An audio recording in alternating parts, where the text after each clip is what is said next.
네, 먼저 첫 번째 뉴스입니다. 조계종 화쟁위원회가 2시간이 넘는 회의 끝에 한상균 민노총 위원장의 중재 요청을 수용하기로 했습니다. 조계종 화쟁위원회는 한 위원장을 아직 만난 적은 없지만 들어온 손님을 내칠 수는 없다는 입장입니다. 자, 조계종이 정무적 혹은 정치적 판단을 또 했다고 봐야 돼요. 지난 2013년에 코레일 그 파업 당시에도 조계종으로 숨어들었고 그래서 화쟁위원회가 결국 나서갖고 조계사가 뭔가 조계종의 정치적인 중재자가 된다라는 이미지를 사실 좀 심었었거든요. 그렇죠. 이번에도 이런 정무적 판단, 정치적 판단을 했는데 이 판단이 향후 불교계에 장기적으로 좋은 영향을 미칠 거라고 보십니까? 그러니까 2010년도에 이제 화쟁위원회가 발족을 했습니다. 네. 그러니까 종단 내외부의 문제를 좀 종단 차원에서 뭔가 중재를 해보고 합의점을 찾아보자 이런 차원에서 발족을 했는데 그동안 여러 가지 사회적으로 어떤 쟁점이 되는 문제들, 참 타입이 어려운 문제들 좀 했어요. 근데 사실은 지금 이 문제는요, 노사정위원회라는 게 있습니다. 거기에는 한국노총도 참여하고 있습니다. 그 한국노총이 함께 참여해서 이미 합의를 했고 또 법안까지 만들었어요. 지금 이 민노총은 거기 안 들어가겠다는 거거든요. 이미 그 자체 틀 자체를 반대하고 있는 것입니다. 자, 그러면 한국노총 여야가 다 참여하는 이 노사정 테이블에 참여도 하지 않으면서 별도의 어떤 문제를 가지고 풀겠다. 이거는 오히려 제가 볼 때는 여야를 뛰어넘는 뭔가 자신들만이 직접적으로 무슨 청와대와 문제를 해결하겠다 이런 차원에서 보기 때문에 제가 볼 때 이건 너무나 좀 넘어간 거 아닌가. 그리고 특히 이 문제를 조계종에서 문제를 풀겠다는 것 자체는 저는 상당히 좀 현실적인 어떤 그런 면을 좀 고난을 너무 넘어선 게 아닌가. 화쟁위원회가 좀 그렇게 보여집니다. 저희가 인터넷에서 네티즌들이 어떤 반응을 보이는지 한번 좀 모아봤습니다. 윤석열 앵커가 좀 소개해 주세요. 참 조계사 의리 살아있네. 나도 조계사로 피신해야겠군. 저도 같은 생각입니다. 그리고 한상균 보호하는 불교계 대접을 못 받겠다. 좀 비판적인 얘기고요. 대접 못 받겠군이라는 게 서청원 최고위원이 얘기했다가 완전 오늘 사실 곤혹스러운 조계종에서 옛다 잘 걸렸다고 서청원 의원 대표에게 전 그 최고위원에게 굉장히 공세 화살을 퍼붓고 그거를 탄력 삼아서 이런 좀 수용하는 데까지 간 것 같은 느낌이 들었어요. 어떻게 보셨어요? 지금 제 생각엔 조계종 같은 경우에는 딜레마에 빠질 수밖에 없는 상황인 것이고 12월 5일이라는 어떤 한시적인 그런 보호라고 했지만은 한시적으로 12월 5일까지 보호했을 때 어떻게 됩니까? 12월 5일 날 거기 또 1000명씩 모여가지고 또 이 사람 빼내려고 할 것이고 경찰은 그거 가만 보고는 있을 수 없잖아요. 지금 여론 자체가 경찰에게 지금 엄청난 법적 해결을 요구하고 있는 상황에서 그 딜레마에 빠진 경찰과 조계종 사이에서 지금 한상균 위원장이 줄타기를 하고 있는 것 같은데 제 생각에는 조계종 입장에서도 과거에 명동성당도 이런 식의 어떤 시위의 어떤 소도 같은 역할을 제공하다가 2000년대 들어가면 접었거든요. 왜냐 이게 더 이상 민주화 운동이나 이런 것이 아니라 어떤 이익 집단이라고 할 수 있는 노조의 어떤 그런 소도로서 사용되는 것을 막겠다는 것인데 그 측면에서 조계종도 지금 이제 한두 번씩 겪으면서 경험을 축적하고 있을 겁니다. 이렇게 한두 번씩 축적했을 때 교단의 어떤 과거의 민주화의 성지나 이런 이미지가 있었던 교단들도 더 이상 감내하기 어려운 부분이 있을 거라는 거. 지금 뭐 조계종도 조계사도 우리나라 조계종의 총본산인데 거기에 뭐 행사가 한두 건도 있는 것도 아닌데 교인들의 불만을 막아내면서까지 이 사람들의 어떤 피신처가 돼야 되느냐에 대해 가지고는 답이 안 나올 겁니다. 지금 이렇게는. 네, 다음은 안타까운 소식으로 가보겠습니다. 한국의 소피아 로렌 100만 불짜리 몸매로 불리던 원로 배우 김혜정 씨가 향년 74살의 나이로 오늘 별세했습니다. 새벽 교회를 가기 위해 횡단보도를 건너다 교통사고를 당했습니다. 고인의 명복을 빕니다. 박은주 앵커, 이분이 1958년 영화 봄은 다시 오려나로 이제 데뷔를 했는데 어떠한 배우였어요? 저는 이분을 숫자로 기억을 합니다. 숫자로요? 38, 24, 38이었던 배우라고 하는데요. 사실 이분이 한국의 육체파의 거의 효시라고 불리우는 분이거든요. 사실 한국 영화사를 이렇게 공부하다 보면 뭐 오발탄 같은 중요한 영화에 있어서도 상당히 지금 말로 하면 날라리처럼 나오기도 하고 또 그 남성을 굉장히 유혹해서 참 나락으로 빠뜨리는 판무파탈 역할도 하고 해서 정말 한국 영화사에 있어서는 육체파 여배우로 당당히 정말 거의 원조격에 해당하는 그런 여배우라고 할 수가 있죠. 근데 김대우 기자, 이분이 1969년에 필요하다 이러면서 은퇴했는데 바로 그 유명한 최원석 회장과 결혼을 해서 어떻게 보면 재벌 연예인 커플 1호가 된 것 같아요. 실제적으로 1호입니다. 그래서 이제 필요하다 그 말을 남기면서 재벌과 이제 결혼을 했는데 그 둘 사이에서는 이제 일남일녀를 뒀습니다. 그런데 이제 5년 만에 이제 파경에 이르러요. 그리고 이제 1976년도에 최은석 회장이 펄시서지의 이제 배인순 씨와 결혼을 하게 되고 이제 이 내용에 대해서 당시 이제 그 김혜정 씨 같은 경우에 이혼 사유에 대해서 무슨 일이 있었다 정도로만 표현을 했지 구체적으로 밝히지를 않았었거든요. 무슨 일이 있었다. 참 점잖은 시대였어요 옛날에는. 지금 같은 뭐 방송에 나와서 다 얘기했을 텐데. 한데 이제 그 펄시서지 배인순 씨가 책을 내면서 약간의 내용을 당시에 이제 공개를 해서 조금 난처한 입장도 있었습니다만 결국 이제 최은석 회장의 사랑이 이제 바뀌었던 것이죠.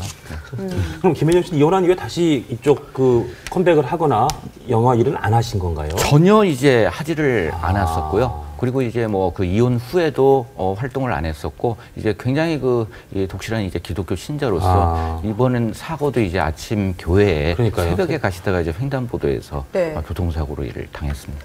이분이 한창 활동하시던 때가 이제 김지미, 엄앵란 이런 배우들이랑 이렇게 활동을 했었잖아요. 그러니까 김지미, 엄앵란 씨 같은 경우는 정말 전극에서 이렇게 쫙 이름을 새겼다면 이분은 김혜정 씨 같은 경우는 좀 정사가라기보다는 일종의 역사를 치면 야사에 속하는 분인데 또 이 야사의 계보를 잇는 그 육체파 여배우들이 또 쫙 있잖아요. 그렇죠.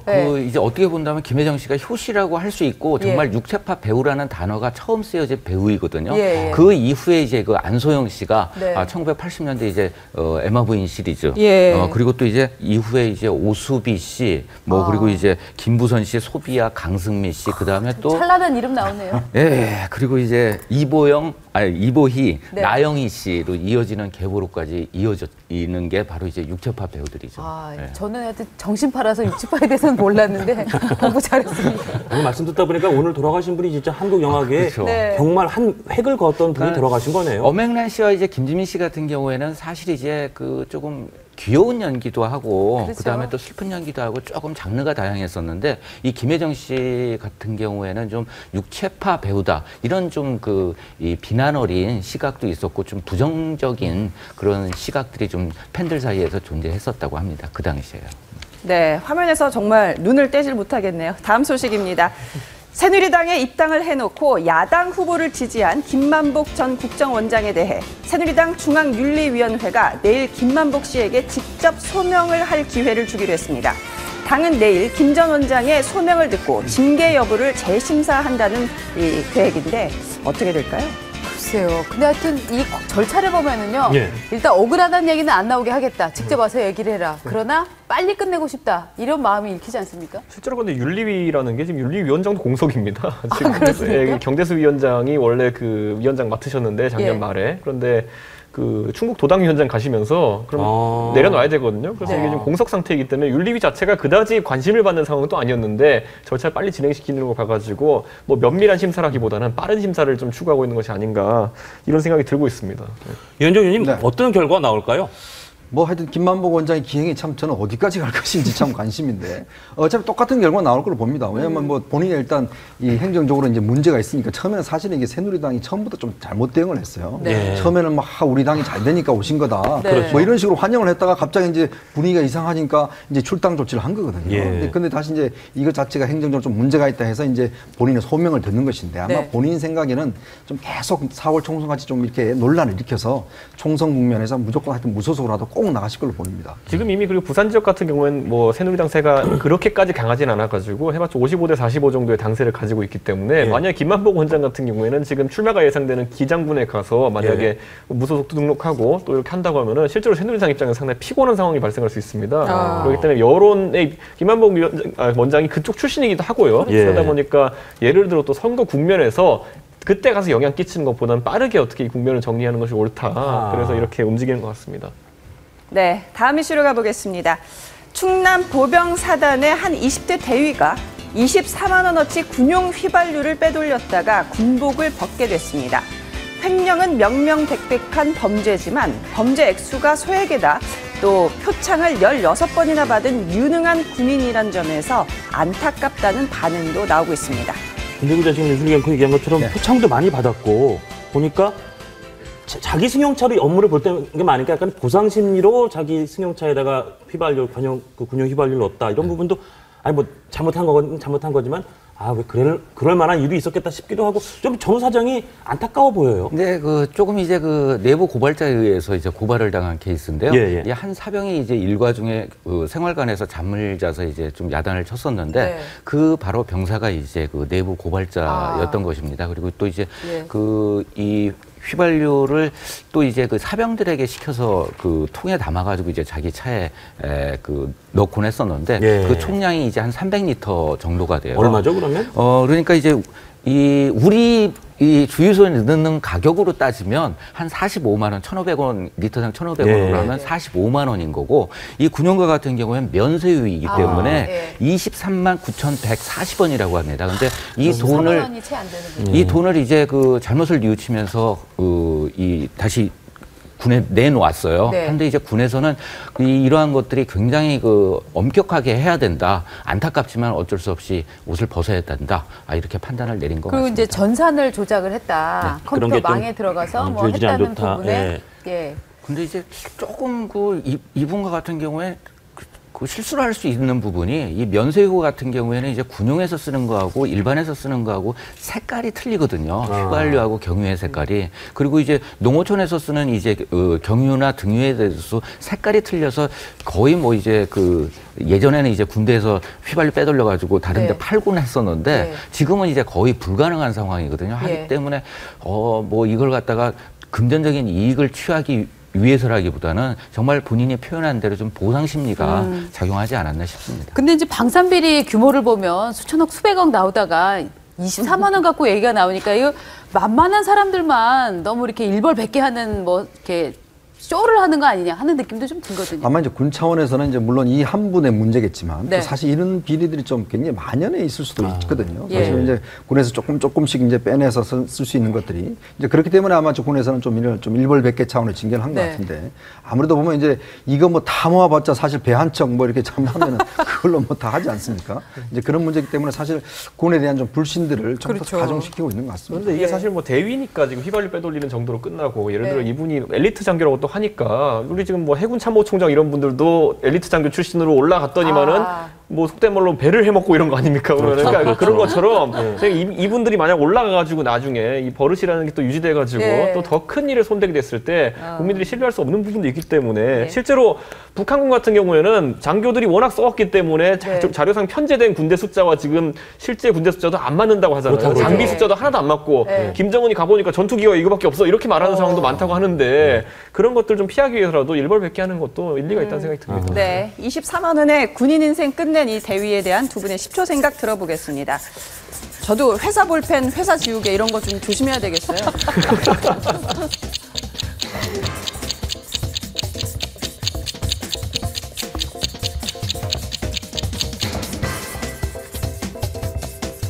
먼저 하시죠. 자, 저는 이게 뭐 과도한 처벌이 아니냐라는 생각을 했다가 또 귀가 얇아서 이준석 의원의 말을 또 급히 바꿨습니다. 하여튼 양심에 이게 털이 났다면 핀셋으로 세밀하게 하나씩 뽑아야 되는 거 아닌가? 예. 네. 저는 이렇게 적었습니다. 진짜 그렇게 그 정도 갖고 옷 벗길 일이냐는 여론도 있는데 아예 그럼 그런 엄정함으로 그렇게 공사 구분을 확실한 엄정함으로 군 전체 한번 해부해 보시자. 군에 대한 국민적인 불신, 걱정이 많은 이때 이런 추세를 가지고 한번 해부하는 것도 한 방법이 된다고 생각합니다. 네, 잘 들어봤습니다.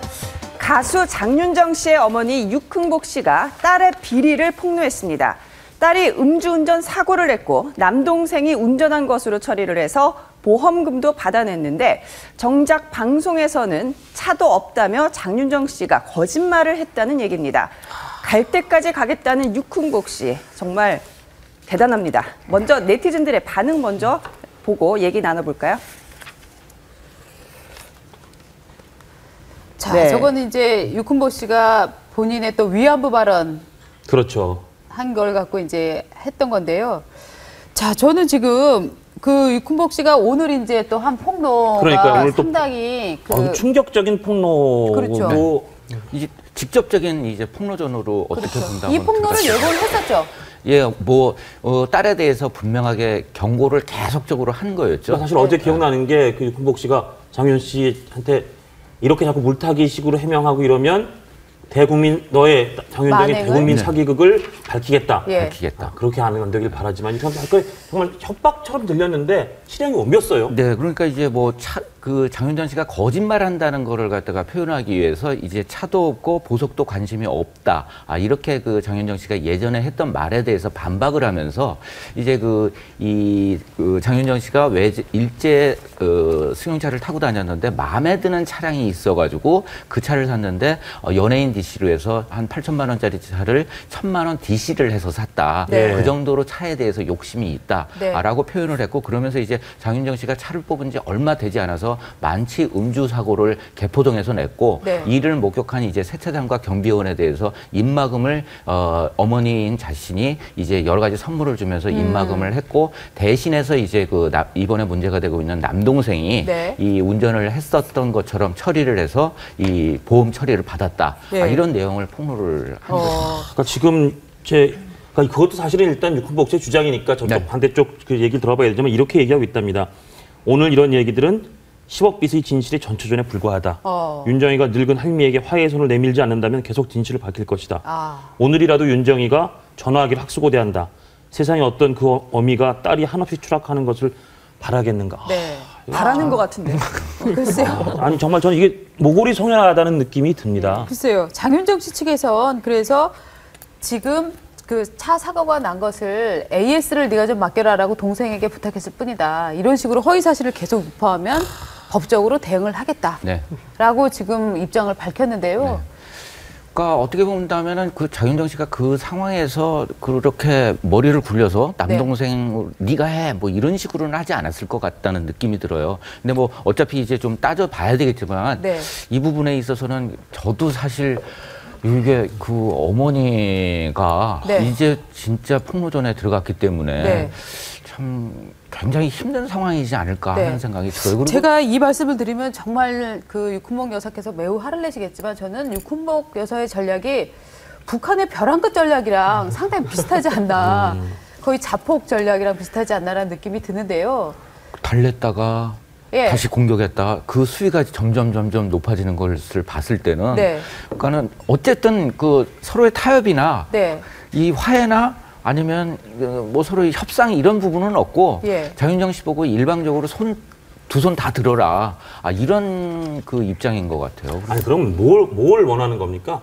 유쿤복 씨 같은 경우에는 이제 일상적으로 지금 이제 이메일에서는 그렇게 주장을 하고 있어요. 딸과 그냥 어머니의 관계, 그 다음에 손자와 할머니의 관계, 그 관계만 회복하면 된다고 이야기를 하고 있는데 과연 그 관계를 회복하는 거에 있어서 이 정도의 그 가족의 내밀한 상황이나 장윤정 씨를 공격을 해야만 그런 딸과의 일반적인 그 관계가 회복되는지에 대해서는 많은 사람들이 궁금증을 가질 수밖에 없거든요. 이준석 대표는 지금 장윤정 씨 입장이라면 어떤 전략으로 응하겠습니까? 그러니까 저는 보면서 당황스러운 게 그냥 요즘은 사실 저희 세대 같은 경우는 취업만 해도 효녀다, 취업만 해도 효자다 이렇게 받아들이는 그런 부분도 많은데 장윤정 씨 같은 굉장히 성공한 딸인데 어떻게 이렇게 자꾸 일이 번지나라는 생각이 들기도 하고요. 사실 연예계 저도 이제 방송 요즘 나가고 이러다 보니까 대부분 이런 경우가 많대요. 예를 들어 가족들 경우에 좀 경제적으로 어렵거나 한 경우에 뭐 폭로를 하겠다 이런 얘기도 들어오고 이런 경우가 많은데 가족들이 대부분 옆에서 조언해 주는 거 보면은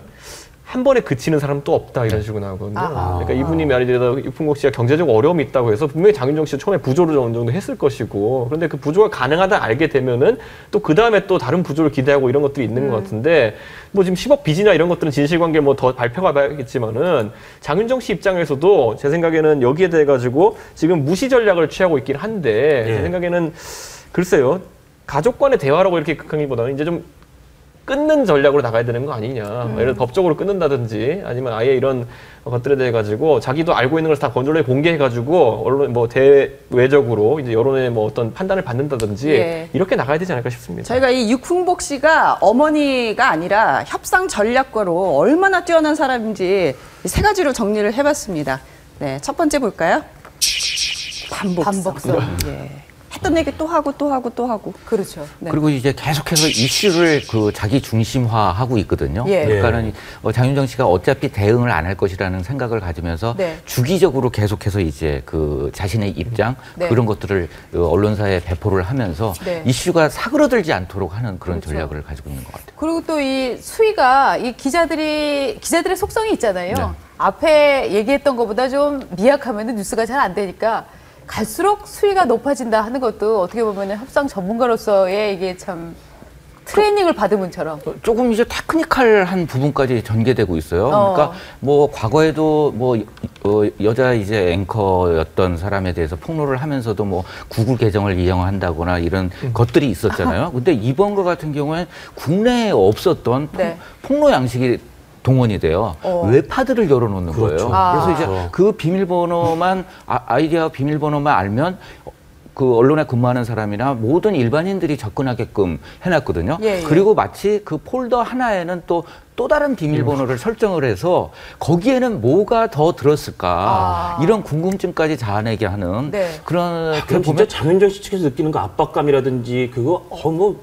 숨을 조여오는 듯한 느낌이 들겠네요. 그렇죠. 제가 방송하면서 이제 좀 사업하다가 이렇게 보증을 잘못 써가지고 빚이 좀 많으신 연예인이랑 같이 얘기를 한 적이 있었는데 예. 보통은 빚을 갚으라는 것이 그 단순한 목적이라고 한다면은 뭔가 이런 좀 갚으라 독촉으로 한다 하더라도 아니면 뭐 협박조로 얘기한다 하더라도 절대 그 연예인 본인의 상품성을 건드리지 않는 범위 내에서 한다는 게 원칙이거든요. 네. 그러면 같이 공멸하니까. 그러니까 그렇죠. 갚으려면 어쨌든 계속 일해가지고 갚아야 될 거 아니겠습니까? 장윤정 씨 같은 경우는 그 상품성이 굉장히 뛰어난 사람임에도 불구하고 모친이 직접 그 상품성을, 뭐 상품성의 표현이 부적절할 수 있겠습니다. 그 연예인으로서의 가치를 해하는 식으로 지금 폭로전을 진행한다는 것이 오늘 폭로는 이미 상당히 단순히 금전일까라는 또 의심까지 기자들에게 사게 하는 거죠, 이제. 그러니까 그 전까지 했던 얘기와는 수위가 다르고 차원이 다른 정말 그렇죠. 장윤정을 이제는 흠집을 내겠다.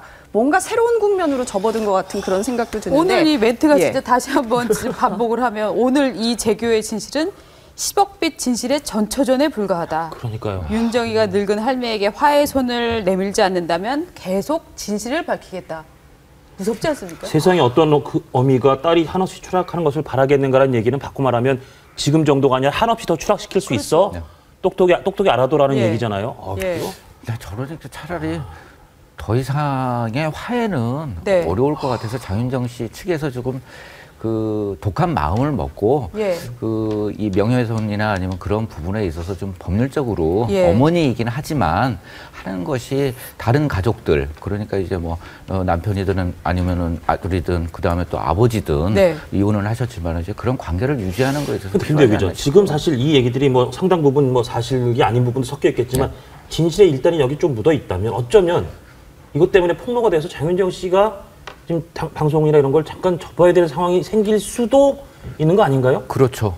그럴 수도 있는 충분히 거죠. 있고 뭐 그 유콩목 씨가 가지고 있는 카드들이 어느 정도의 카드인지는 알 수 없지만 그 장윤정 씨의 그 압박 수위 정도는 장윤정 씨가 활동을 그만두게 하는 것까지도 유콩복 씨는 생각하고 있지 않나 하는 생각이 근데 이게 만약에 지금은 음주운전 후 목격자 매수가 사실이라면 방송 접어야죠. 그러니까 사실이라면 너무 큰 파장이 있기 때문에 도대체 이런 거를 왜 하는지에 대해서 사람들이 의구심을 갖는 거죠. 음주운전만 갖고도 원래 다 방송 접는 게 지금 관리가 됐는데 거기에 추가로 붙은 게 상당히 맞다면 사실이라면 굉장히 좀 범줄이 안 좋은 게 있으니까. 아이고. 또 저 어머니의 협상 전략가로서의 면모를 보여주는 세 번째 요소가 있죠. 구체적인 요구사항. 뭡니까? 구체적인 요구사항. 구체적인 요구사항이 이렇게 그 한 베일에 하나 쌓여져 있죠. 뭐 표면적으로는 딸과의 일상적인 관계라고 계속적으로 주장을 하지만 이 안에서 이 제3자나 아니면 장윤정 씨 본인이 느끼기에는 이 그 10억이든 아니면은 남동생과의 금전 채무 관계로 인한 소송과 그 다음에 이제 지속적인 예전과 같은 딸 그러니까 집안에 대해서 기여하는 딸을 원하는 거죠. 유콩목 씨 같은 경우엔. 근데 문제는 뭐냐면요. 이제는 이게 어머니와 딸의 문제가 아니라 대국민적 관심사가 돼서 이제 국민들도 장윤정이 정말 굴복하지 않았으면 좋겠다 이런 생각을 갖고 있는 분들이 또 꽤 많아요. 장윤정이 여기서 굴복하면 정말 불의에 굴복하는 거다. 그러니까 그런데 오늘 나온 이건 한 방은 아이고 참 화장이 어떻게 될지 씁쓸하고 보는 사람도 가슴이 이렇게 좀 두근두근 거립니다. 이게 그리고 이번 폭로에 대해서는 장윤정 씨가 계속해서 침묵으로 일관할 수는 없는 상황 같아요. 그러니까 말이죠. 네, 참 어떻게 전개될지 우려가 큽니다. 다음 소식입니다. 총선에 뛰어들 채비를 하고 있는 전현직 청와대 참모들에 대해 진박 논란이 불거졌습니다. 본인들은 진짜 친박이라지만 진짜 친박이 맞냐는 의심들이 나오고 있습니다. 지금 일단 출마하기로 이름이 나온 분들 보면 곽상도, 조윤선, 윤두현, 김행, 민경욱, 김선동, 정광삼, 정종섭, 이재만 다 쟁쟁한 분들 아닙니까? 네. 근데 이분들이 가짜다라는 시각으로 쓴 기사가 오늘 아침에 나왔어요.